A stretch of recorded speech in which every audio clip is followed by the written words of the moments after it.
During the height of the Cold War, as fear and suspicion blanketed Washington, a new kind of battle began not on foreign soil, but in the minds of the American people. This was the birth of a silent strategy, one that would redefine the relationship between government and media for decades to come, blurring the lines between news and narrative. It was known as Operation Mockingbird. This wasn't just a single, covert program. It was a philosophy, a blueprint for how to steer public opinion in the name of national security. As America navigated a world where perception was as potent as policy, intelligence agencies began to see the media not just as reporters of facts, but as powerful instruments of persuasion. Journalists, editors, and even cultural icons found themselves, sometimes unknowingly, part of a system where stories weren't just born in newsrooms, but were guided by unseen strategists with global ambitions. It all started in the late 1940s.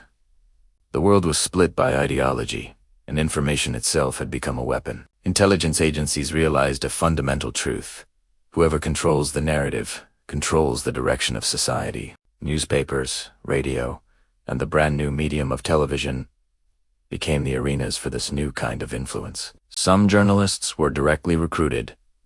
Others were cultivated with exclusive access, and many became entangled in a web where patriotism and manipulation were difficult to tell apart. The core idea was deceptively simple: guide public perception to protect national interests. But its execution was incredibly sophisticated. Through subtle editorial suggestions, carefully timed leaks, and quiet partnerships, a network of influence was built. It could shape headlines, legitimize foreign policy, and bury stories that threatened the government's agenda. This wasn't about iron-fisted control. It was about steering, and steering only requires the lightest touch. As the decades rolled on, America was rocked by cultural revolutions, political scandals, and social upheaval. But through it all, the architecture of influence remained, evolving with the times. The intelligence community mastered the art of invisible control. Instead of dictating stories, they learned to offer compelling narratives and let the press willingly follow. A relationship of mutual dependency was forged. Journalists relied on agencies for groundbreaking leads, and agencies relied on journalists for their massive reach. In this exchange, the story was often shaped long before it ever hit the printing press or the evening news. When major historical events unfolded, wars, crises, investigations, the pattern repeated. Briefings were presented as objective guidance, and narratives emerged that just so happened to align perfectly with strategic goals. The public watched, believing they were witnessing independent journalism, unaware of the quiet hand shaping the story from behind the curtain. Mockingbird was never about censorship. It was about direction. It wasn't about silencing voices, but about amplifying the right asterisk ones. By the time the public finally learned of its existence in the 1970s, the program had already shape-shifted. Officially, it was over. But its philosophy lived on, adapting to a new digital age.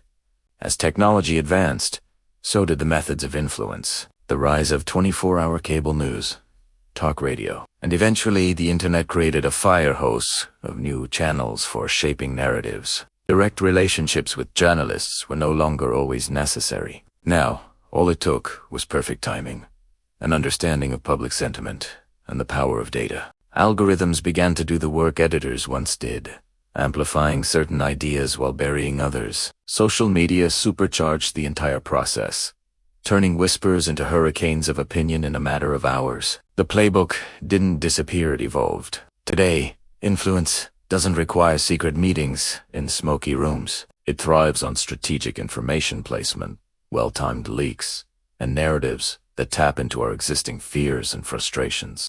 In a world where we consume information at lightning speed, telling the difference between an organic story and a guided one has become nearly impossible. The question is no longer if asterisk agencies shape the media, but how often and how quietly it happens. Think about it. When a major story breaks, when public opinion shifts dramatically overnight, when a fractured nation suddenly finds a common enemy it's worth asking if they're an unseen hand nudging things along. Not controlling, but guiding, just as Mockingbird intended. Today, the media is more fragmented than ever, yet the patterns of influence persist. Public trust is at an all-time low, not because of some grand conspiracy, but because people can feel the invisible machinery humming behind their screens. You see it when headlines echo the same talking points across competing networks, when narratives shift in perfect unison, and when certain stories vanish as quickly as they appeared. The truth is still out there, but finding it means navigating a labyrinth of commentary, spin, and strategically framed analysis. And deep within that maze, the spirit of Operation Mockingbird survives. It's not a formal program anymore. It's a pattern, a way of shaping reality that has become woven into the very fabric of modern information. The greatest triumph of any influence system is to convince the world it no longer exists. Mockingbird succeeded not by controlling the press, but by understanding human psychology. It wielded trust, authority, and familiarity as its most powerful tools. In our digital world, where every one of us is both a consumer and a creator of content, these methods have become even more potent. The goals, however, remain unchanged.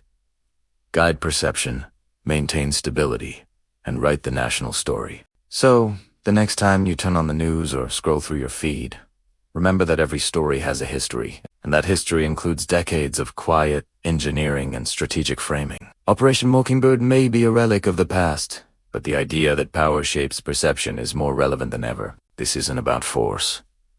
It's about familiarity. It's not about hiding the truth, but about guiding which truths you see first. This isn't a conspiracy theory. It's architecture. A system built over generations and refined by technology into the most sophisticated narrative machine the world has ever known. Welcome to Hidden US. This is Case 12. Operation Mockingbird, the CIA's quiet influence over American media.